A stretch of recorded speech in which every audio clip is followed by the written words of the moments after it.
ओम जय श्री हरि विष्णु।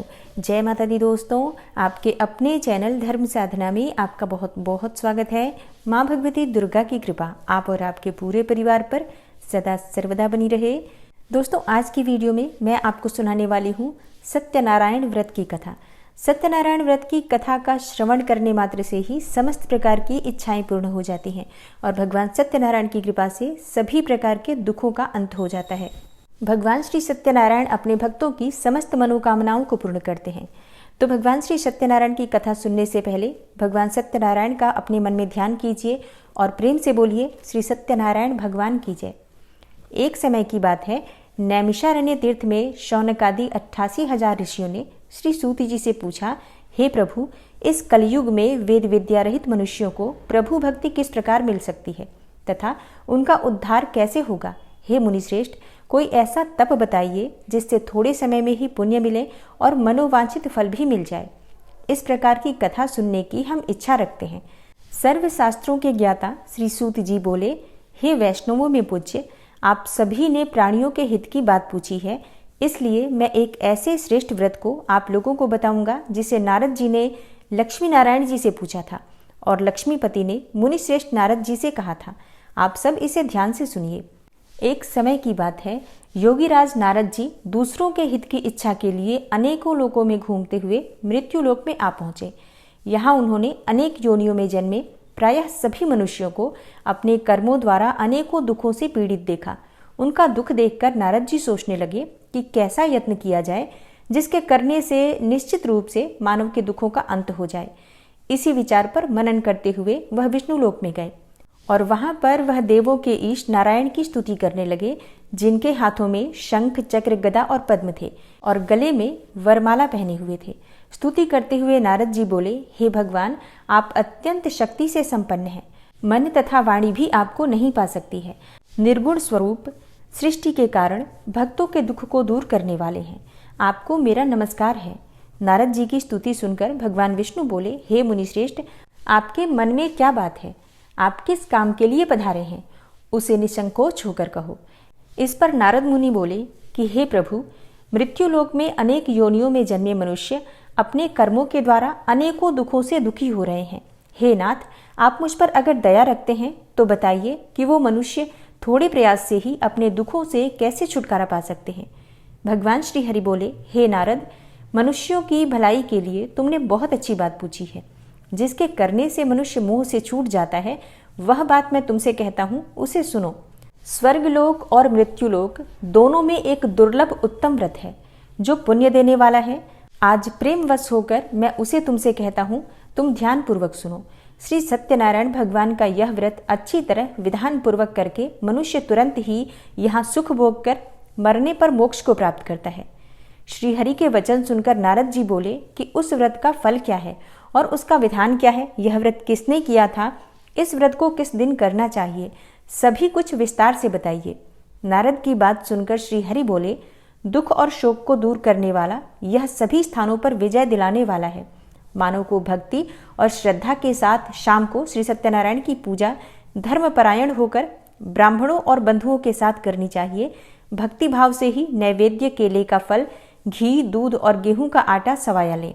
गेहूं के स्थान पर साठी का आटा, शक्कर तथा गुड़ लेकर और सभी भक्षण योग्य पदार्थों को मिलाकर भगवान का भोग लगाएं। ब्राह्मणों सहित बंधु बांधवों को भी भोजन कराएं।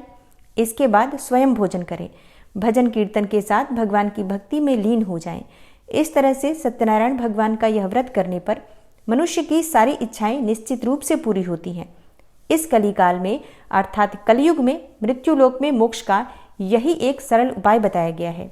भगवान श्री हरि विष्णु ने कहा, यह सत्यनारायण व्रत सभी प्रकार के दुखों जैसे शारीरिक दुख, मानसिक दुख, शोक आदि का समन करने वाला है और धन धान्य की वृद्धि करता है, सौभाग्य अखंड करता है और संतान प्राप्ति के लिए किया जाता है।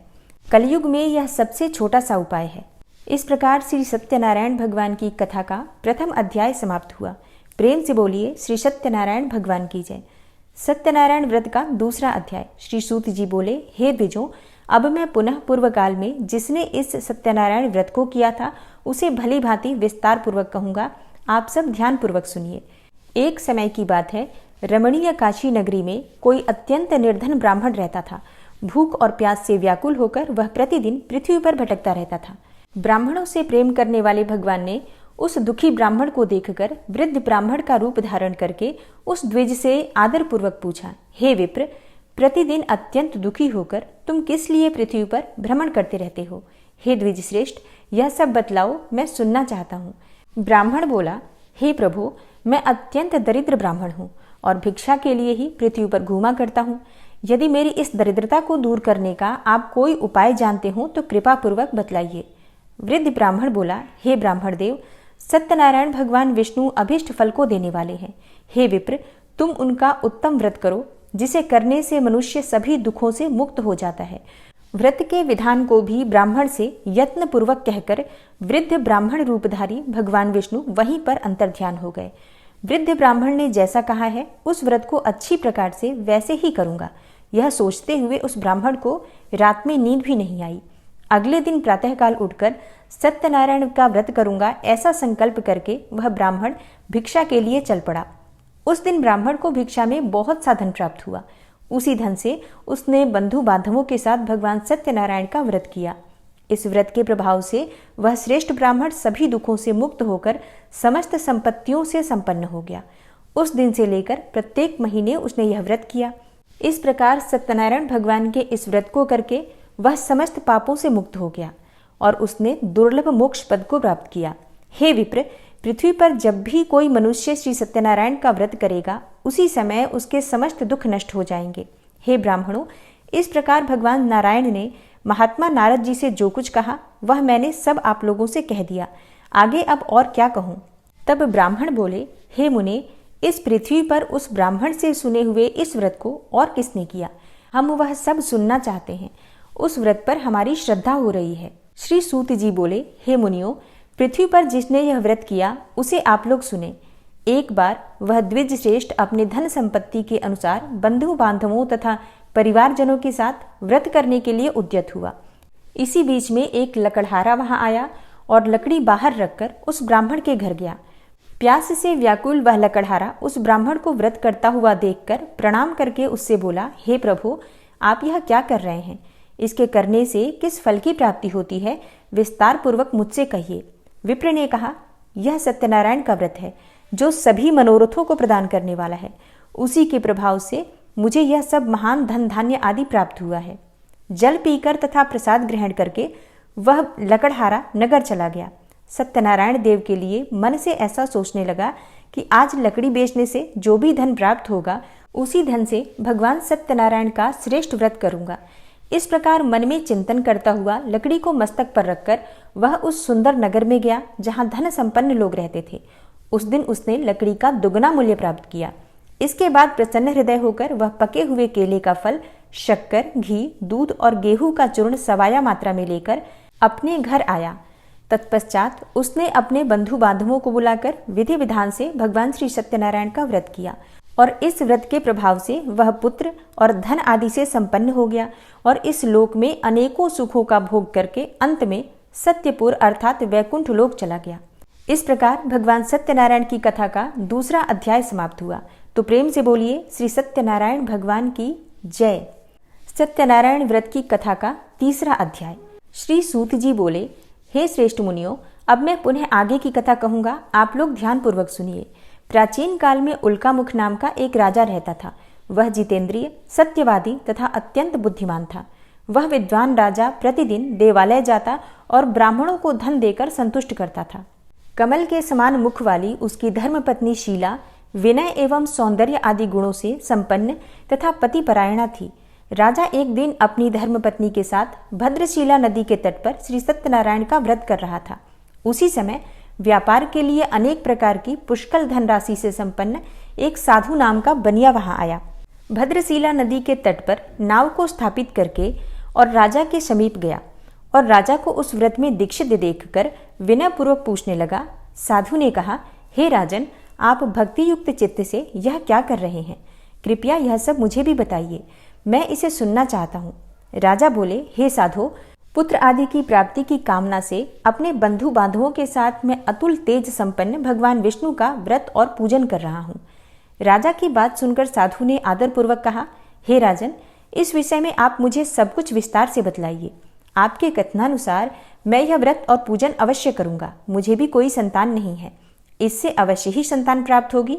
ऐसा विचार कर वह व्यापार से निवृत्त होकर आनंदपूर्वक अपने घर आया।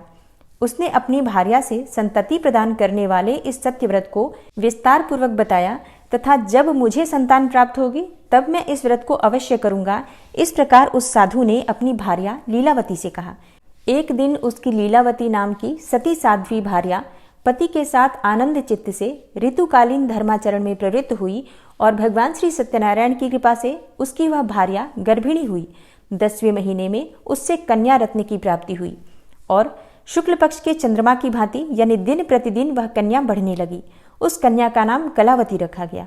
इसके बाद एक दिन लीलावती ने अपने पति से मधुर वाणी में कहा, आप पूर्व में संकल्पित श्री सत्यनारायण के व्रत को क्यों नहीं कर रहे हैं? साधु बोला, हे प्रिय, इसके विवाह के समय में यह व्रत करूंगा। इस प्रकार अपनी पत्नी को भली भांति आश्वस्त करके वह व्यापार करने के लिए नगर की ओर चला गया। इधर कन्या कलावती अपने पिता के घर में वृद्धि को प्राप्त होने लगी। तदनंतर धर्मज्ञ साधु ने नगर में सखियों के साथ क्रीड़ा करती हुई अपने कन्या को विवाह के योग्य देखकर आपस में मंत्रणा करके कन्या के विवाह के लिए श्रेष्ठ वर की खोज करो, ऐसा दूत से कहकर शीघ्र ही उसे भेज दिया। उसकी आज्ञा प्राप्त करके दूत कांचन नामक नगर में गया और वहां से एक वणिक का पुत्र लेकर आया। उस साधु ने उस वणिक के पुत्र को सुंदर और गुणों से संपन्न देखकर अपनी जाति के लोगों तथा बंधु बांधवों के साथ संतुष्ट चित्त होकर विधि विधान से वणिक पुत्र के साथ कन्या का विवाह कर दिया। उस समय वह साधु बनिया दुर्भाग्यवश भगवान का वह उत्तम व्रत करना भूल गया। पूर्व संकल्प के अनुसार विवाह के समय में व्रत न करने के कारण भगवान उस पर रुष्ट हो गए। कुछ समय के पश्चात अपने व्यापार कर्म में कुशल वह साधु बनिया काल की प्रेरणा से अपने दामाद के साथ व्यापार के लिए समुद्र के समीप स्थित रत्नसारपुर नामक सुंदर नगर में गया और अपने श्री संपन्न दामाद के साथ वहां व्यापार करने लगा। उसके बाद में दोनों राजा चंद्रकेतु के रमणीय नगर में गए। उसी समय भगवान श्री सत्यनारायण ने उसे भ्रष्ट प्रतिज्ञ देखकर इसे दारुण कठिन और महान दुख प्राप्त होगा यह श्राप दे दिया। एक दिन एक चोर राजा चंद्रकेतु के धन को चुराकर वहीं आया जहां दोनों वणिक स्थित थे। वह अपने पीछे दौड़ते हुए दूतों को देखकर भयभीत चित्त से धन वहीं छोड़कर शीघ्र ही छिप गया। इसके बाद राजा के दूत वहां आ गए जहां वह साधु वणिक था और वहां राजा के धन को देखकर वे दूत उन दोनों वणिक पुत्रों को बांध कर ले आए और हर्षपूर्वक दौड़ते हुए राजा से बोले, हे प्रभु, हम 2 चोर पकड़कर लाए हैं, इन्हें देखकर आप आज्ञा दें। राजा की आज्ञा से दोनों शीघ्र ही दृढ़तापूर्वक बांधकर बिना विचार किए महान कारागार में डाल दिए गए। भगवान सत्यदेव की माया से किसी ने उन दोनों की कोई बात नहीं सुनी और राजा चंद्रकेतु ने उन दोनों का धन भी ले लिया। भगवान के श्राप से वणिक के घर में उसकी भार्या भी अत्यंत दुखित हो गई और उनके घर में जो सारा का सारा धन था वह चोर चुरा ले गया। लीलावती शारीरिक तथा मानसिक पीड़ाओं से युक्त, भूख और प्यास से दुखी, अन्न की चिंता में दर दर भटकने लगी। कलावती कन्या भी भोजन के लिए इधर उधर प्रतिदिन घूमने लगी। एक दिन भूख से पीड़ित कलावती एक ब्राह्मण के घर गई। वहां जाकर उसने श्री सत्यनारायण के व्रत और पूजन को देखा। वहां बैठकर उसने कथा सुनी और वरदान मांगा। इसके बाद प्रसाद ग्रहण करके वह कुछ रात होने पर घर गई। माता ने कलावती कन्या से प्रेम पूर्वक पूछा, हे पुत्री, रात्रि में तू कहाँ रुक गई थी? तुम्हारे मन में क्या है? कलावती कन्या ने तुरंत माता से कहा, हे माँ, मैंने एक ब्राह्मण के घर में मनोरथ प्रदान करने वाला व्रत देखा है। कन्या की उस बात को सुनकर वह वणिक की भार्या व्रत को करने को उद्यत हुई और प्रसन्न मन से उस साध्वी ने बंधु बांधवों के साथ भगवान श्री सत्यनारायण का व्रत किया तथा इस प्रकार प्रार्थना की, हे भगवान, आप हमारे पति एवं जामाता के अपराध को क्षमा करें। वे दोनों अपने घर शीघ्र ही आ जाएं। इस व्रत से भगवान सत्यनारायण पुनः संतुष्ट हो गए तथा उन्होंने नृपश्रेष्ठ चंद्रकेतु को स्वप्न दिखाया और स्वप्न में कहा, हे नृपश्रेष्ठ, प्रातःकाल दोनों वणिकों को छोड़ दो और वह सारा धन भी दे दो जो तुमने उनसे इस समय ले लिया है, अन्यथा राज्य, धन एवं पुत्र सहित तुम्हारा सर्वनाश कर दूंगा। राजा से स्वप्न में ऐसा कहकर भगवान सत्यनारायण अंतर्ध्यान हो गए। इसके बाद प्रातःकाल राजा ने अपने सभासदों के साथ सभा में बैठकर अपना स्वप्न सुनाया और कहा, दोनों वणिक पुत्रों को शीघ्र ही मुक्त कर दो। राजा की ऐसी बात सुनकर वे राजपुरुष दोनों महाजनों को बंधन मुक्त करके राजा के सामने लाकर विनयपूर्वक बोले, हे महाराज, बेड़ी बंधन से मुक्त करके दोनों वणिक पुत्र लाए गए हैं। इसके बाद दोनों महाराज नृपश्रेष्ठ चंद्रकेतु को प्रणाम करके अपने पूर्व वृतांत का स्मरण करते हुए भय विह्वल हो गए और कुछ बोल न सके। राजा ने वणिक पुत्रों को देखकर आदरपूर्वक कहा, आप लोगों को प्रारब्धवश यह महान दुख प्राप्त हुआ है। इस समय अब कोई भय नहीं है। राजा ने वस्त्र अलंकार देकर उन दोनों वणिक पुत्रों को संतुष्ट किया तथा सामने बुलाकर वाणी द्वारा अत्यधिक आनंदित किया और पहले जो धन लिया था उसे दुगना करके दिया। उसके बाद राजा ने पुनः उनसे कहा, हे साधो, अब आप अपने घर को जाएं। राजा को प्रणाम करके दोनों महावैश्यों ने अपने घर की ओर प्रस्थान किया। इस प्रकार श्री सत्यनारायण भगवान की कथा का 3रा अध्याय समाप्त हुआ। तो प्रेम से बोलिए श्री सत्यनारायण भगवान की जय। सत्यनारायण व्रत की कथा का 4था अध्याय। श्री सूत जी बोले, साधु बनिया मंगलाचरण करके और ब्राह्मणों को धन देकर अपने नगर के लिए चल पड़ा। साधु के कुछ दूर जाने पर भगवान सत्यनारायण ने उसकी सत्यता की परीक्षा लेने की जिज्ञासा से पूछा, साधु, तुम्हारी नाव में क्या भरा है? तब धन के मद में चूर होकर दोनों महाजनों ने अवहेलना पूर्वक हंसते हुए कहा, हे दंडी सन्यासी, क्यों पूछ रहे हो? क्या कुछ मुद्रा लेने की इच्छा है? हमारी नाव में तो लता और पत्ते आदि भरे हैं। ऐसी निष्ठुर वाणी सुनकर सत्यनारायण वेशधारी श्री दंडी बोले, तुम्हारी बात सच हो जाए। ऐसा कहकर दंडी सन्यासी का रूप धारण किए हुए भगवान कुछ दूर जाकर समुद्र के समीप बैठ गए। दंडी के चले जाने पर नित्य क्रिया से निवृत्त होकर उतरी हुई अर्थात जल में ऊपर की ओर उठी हुई नौका को देखकर साधु अत्यंत आश्चर्य में पड़ गया और नाव में लता और पत्ते आदि देखकर मूर्छित होकर पृथ्वी पर गिर पड़ा। सचेत होने पर वणिक पुत्र चिंतित हो गया। तब उसके दामाद ने इस प्रकार कहा, आप शोक क्यों करते हैं? दंडी ने श्राप दे दिया है। इस स्थिति में वे ही चाहें तो सब कुछ कर सकते हैं, इसमें संशय नहीं है। अतः उन्हीं की शरण में चलें, वहीं जाकर मन की इच्छा पूर्ण होगी। दामाद की बात सुनकर साधु बनिया उनके पास गया और वहां दंडी को देखकर उसने भक्ति पूर्वक उन्हें प्रणाम किया तथा आदर पूर्वक कहने लगा, आपके सम्मुख मैंने जो कुछ कहा है वह असत्य भाषण रूप अपराध किया है। आप मेरे उस अपराध को क्षमा करें। ऐसा कहकर बारंबार प्रणाम करके वह महान शोक से व्याकुल हो गया। दंडी ने उसे रोता हुआ देखकर कहा, हे मूर्ख, रो मत, मेरी बात सुनो। मेरी पूजा से उदासीन होने के कारण तथा मेरी आज्ञा से ही तुम्हें बारंबार दुख प्राप्त हुआ है। भगवान की ऐसी वाणी सुनकर वह स्तुति करने लगा। साधु ने कहा, हे प्रभो, आश्चर्य की बात है कि आपकी माया से मोहित होने के कारण ब्रह्मा आदि देवता भी आपके गुणों और रूपों को यथावत रूप से नहीं जान पाते। फिर मैं मूर्ख आपकी माया से मोहित होने के कारण कैसे जान सकता हूँ? आप प्रसन्न होइए, मैं आपकी शरण में आया हूँ। मेरा जो नौका में स्थित पूरा धन था उसकी आप रक्षा कीजिए। उस बनिया की भक्तियुक्त वाणी सुनकर भगवान जनार्दन संतुष्ट हो गए। भगवान हरि उसे अभिष्ट वर प्रदान करके वहीं अंतर्ध्यान हो गए। उसके बाद वह साधु अपनी नौका में चढ़ा और उसे धन धान्य से परिपूर्ण देखकर भगवान सत्यदेव की कृपा से हमारा मनोरथ सफल हो गया, ऐसा कहकर स्वजनों के साथ उसने भगवान की विधिवत पूजा की।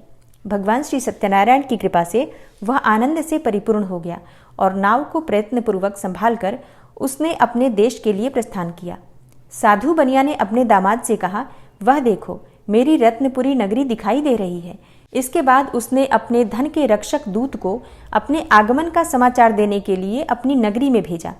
उसके बाद उस दूत ने नगर में जाकर साधु की भार्या को हाथ जोड़कर प्रणाम किया तथा उसकी अभीष्ट बात कही। सेठ जी अपने दामाद तथा बंधु वर्गों के साथ बहुत सारे धन धान्य से संपन्न होकर नगर के निकट पधार गए हैं।